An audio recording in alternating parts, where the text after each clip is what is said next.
Villainous, a Mexican-American animated series that I have admired from afar for years now. Now, to the untrained eye, one might think you're looking at a spin-off of Hazbin Hotel, but no!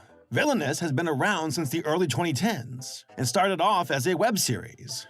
Actually, I would not be surprised if the folks who worked on Hazbin Hotel took inspiration from Villainous.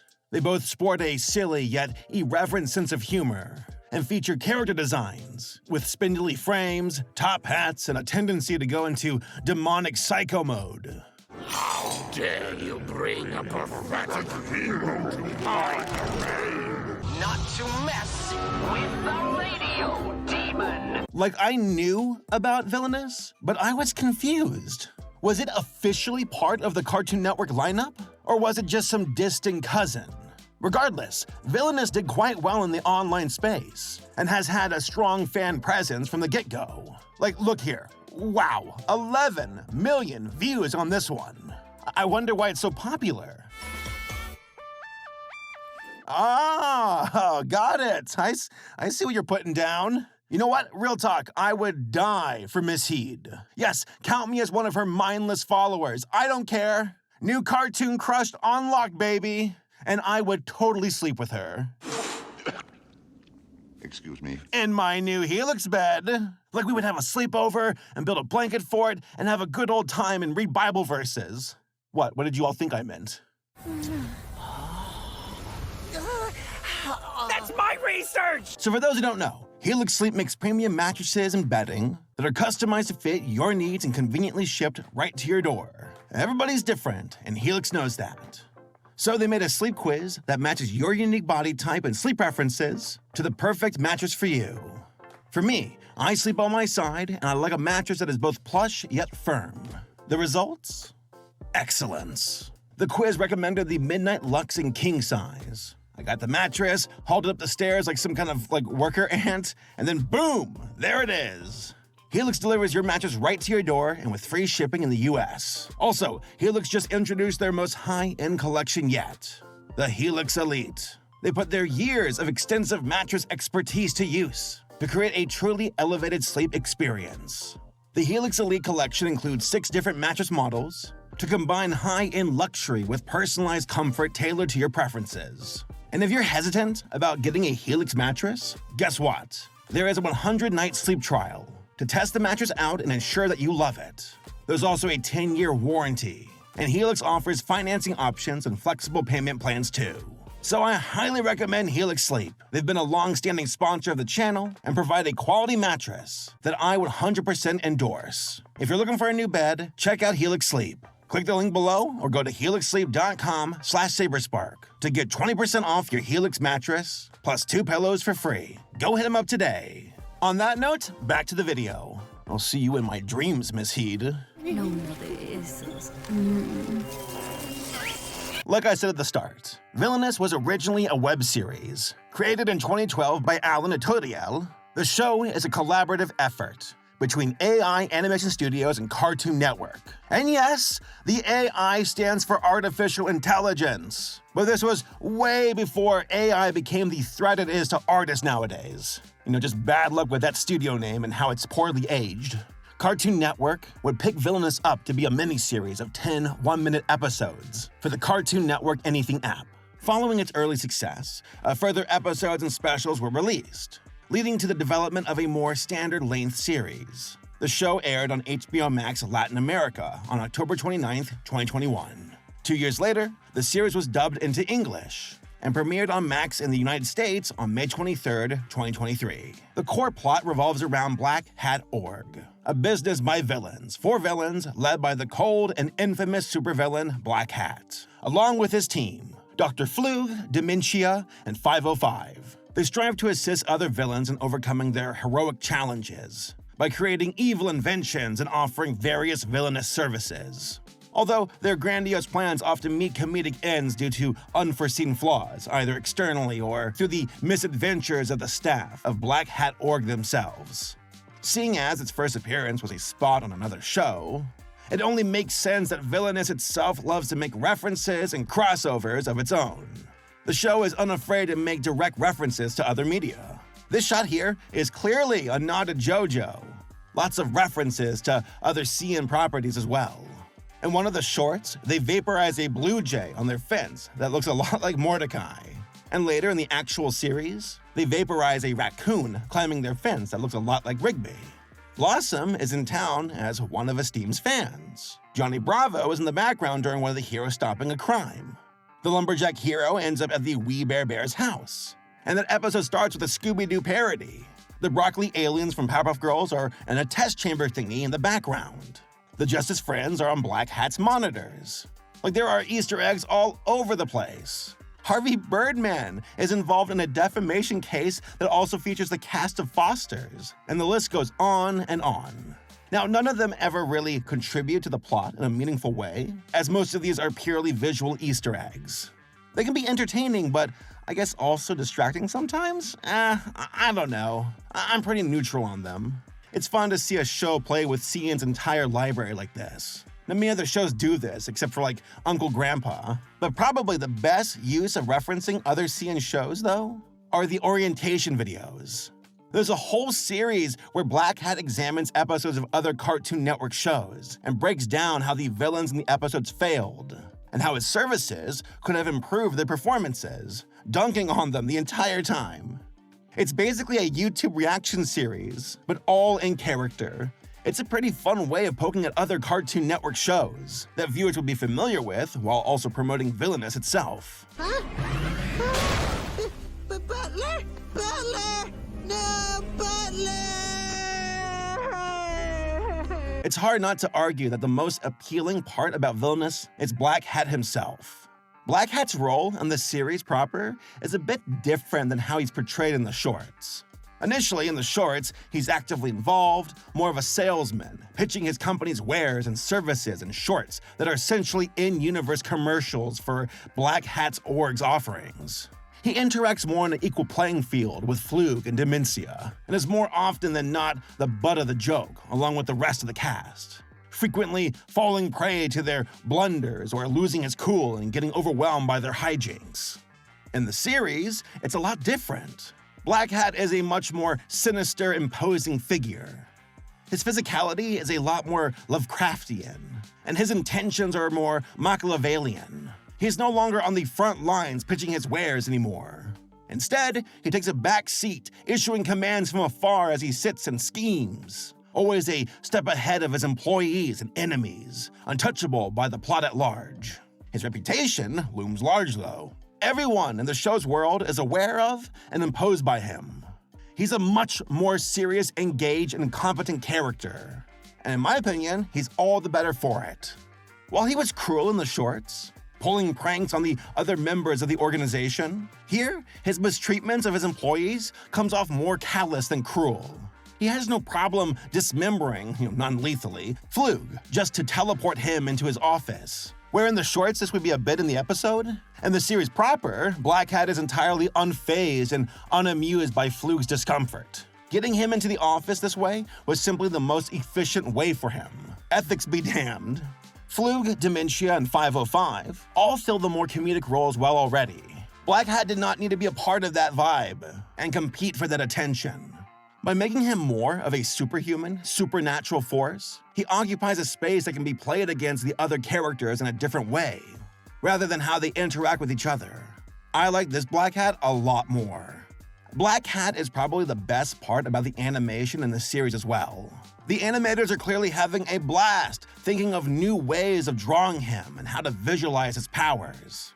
The way they so creatively animate his body at different degrees of detail depending on how serious he is in a conversation, with the detail becoming more intense and the shading on things like his teeth more prominent. Animating his powers and how he can manipulate the environment, his employees, and even his own physicality is a visual delight. His vocal performance is also perfectly suited to the character. A raspy, evil growl that's genuinely creepy. Alan, the series creator, voices Black Hat. I think it's telling that he's the only voice actor that remains the same for both the original Spanish and the English dub. He clearly has passion for this character and is the person best suited to bring him to life. Even in the documentary, he carries a Black Hat puppet around, and frequently breaks into character in the middle of him talking as himself to make a joke. Now, the rest of the cast are good too, if not as strong as Black Hat. Flug is definitely the POV character of the series. We start the show with him, and he's the focal point for pretty much every episode, and the majority of the shorts as well. He feels the most relatable too, being the least overtly evil, and whose only power is that he's a gifted inventor. And that way, relative, he feels like an everyman. His lack of confidence and seeking of approval from Black Hat also immediately gives us an angle to relate to him, or at least empathize with him, like right from the get-go. Even as he then immediately, callously feeds a trapped hero to an unforeseen monster. He's also the character that will be the emotional focal point, or at least for the first 6 episodes. While everyone in the cast is relatively static and presented so far as surface level, Flug definitely has a bit more going on, and his past is shown to be complicated. While he lacks the screen presence of someone like Black Hat, he's probably the most integral to the show working as well as it does. Dementia is, she's a character that seems to be very intentionally designed. You know what I mean? She's the only recurring character in the series drawn with anything approaching anatomical accuracy. Though, there's also my girl Miss Heed, and there's also G-Lo, and they're similarly anatomical, you know what I'm saying? I really like this show. With intentional curves and an outfit that is a cross between a Gajinka of Gur from Invader Zim and the outfit of an early 2000s Hot Topic customer that was obsessed with Gur at the time. She perfectly embodies the manic pixie dream girl archetype to a T. I can fix her. Trust me, bro. I can fix her. I can also understand why there's so much, spicy art with her. Because, of course there is. Her personality of being head empty and physically aggressive is a tried and true pairing with Flug's smarts and overthinking nature. And the way the two play off each other leads to some fun moments. Her fight scenes are some of the most visually impressive moments of the show that don't involve Black Hat. And her blatant attraction to him being the only thing keeping her on reservation and generally in line within the organization is probably the only excuse a character like her would have for not immediately going rogue. Though she's initially characterized as not giving a shit about anyone else except for Black Hat, by the end of episode 6, it seems like she has a bit of care for Flug, going out of her way to make sure he's okay. Now, whether they'll actually stick going forward is yet to be seen. Her entire motivation in that episode was to seduce Black Hat, rather than any legitimate concern for Flug after all. 505 is probably the weakest character of them all. Not in a bad way, but he doesn't speak, and is entirely a comic relief character. I don't hate his presence or anything, but he doesn't leave much of an impression either. He's technically a creation of Flug's, and views him as a father, but this isn't really addressed directly in the show itself. I was only clued into it after seeing a drawing from 505 in the background that says as much. Oh, by the way, sidebar, the backgrounds in this show are supremely detailed. Great stuff. The series itself is largely episodic, though it does occasionally have the occasional tie-ins to the shorts. So they are apparently the same continuity, with the antagonist from episode 5 being the buff Black Hat clone from one of the first shorts, but the series begins to show its hand right at the very end. Flug is shown to have a bit of a backstory that starts to get teased, and the reveal ties back to the very first scene of the series proper that, on first viewing, comes off as just a gag. A season 2, or part B of season 1, whatever this actually is, would almost certainly begin to delve into something significantly more story-driven, which I would be interested in checking out.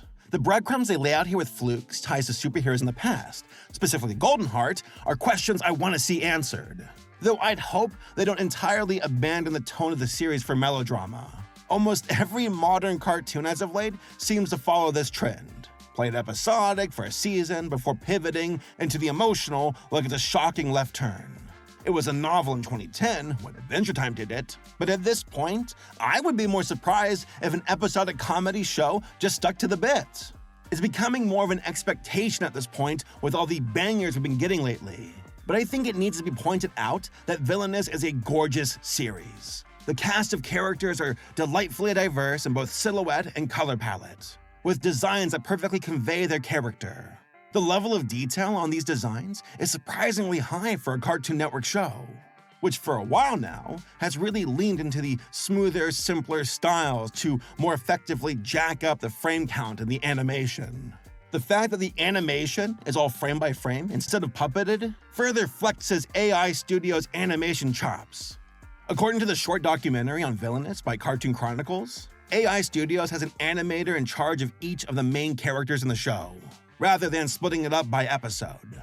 Now, I'm not sure how much of an industry standard this is, but for a cast like this, where each character has their own aesthetic style and way of moving, this seems like a better way of maintaining consistency between episodes than something like, let's say, Steven Universe, where each storyboarder changed the rough aesthetic of the episode in question. Otro trabajo mediocre, como esperaba. But this leads into an interesting portion of the video. While researching Villainous, I was contacted by some of my viewers who told me that the show allegedly had a very rough and somewhat problematic production. That, once more, allegedly, there were several labor laws in Mexico that were violated, with some artists being overworked, underpaid, and fired for speaking out about their conditions. However, there are rumors floating around that most of this is due to the executives on the Mexican side of the production conducting themselves unethically, that Alan himself is an upright showrunner and never was a problem, that he allegedly even paid out of pocket to take care of his own people. Mind you, he started this venture when he was only 20. That is incredibly young for a showrunner, but I've only heard good things about Alan doing his part to keep his show on track and taking care of his people.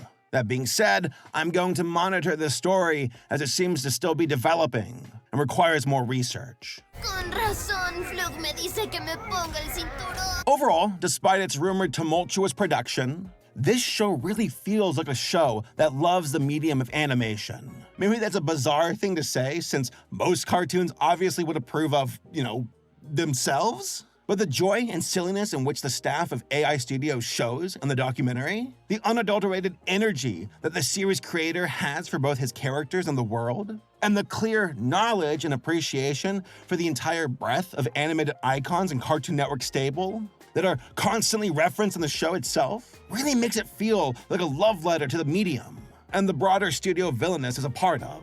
I had a blast watching the initial animations from over a decade ago, and watching the technical and narrative chops of the property blossom as it continued to be worked on through both phases of the shorts, the orientation videos, and the actual series itself. Villainous really has a unique angle that could definitely grow into a show that is some of the best Cartoon Network has to offer. Cartoon Network, please give us more of this show. I need my heed. Yeah, I really do. I also gotta read the Bible. What's wrong with me? I feel her, I see her, the sun caught in her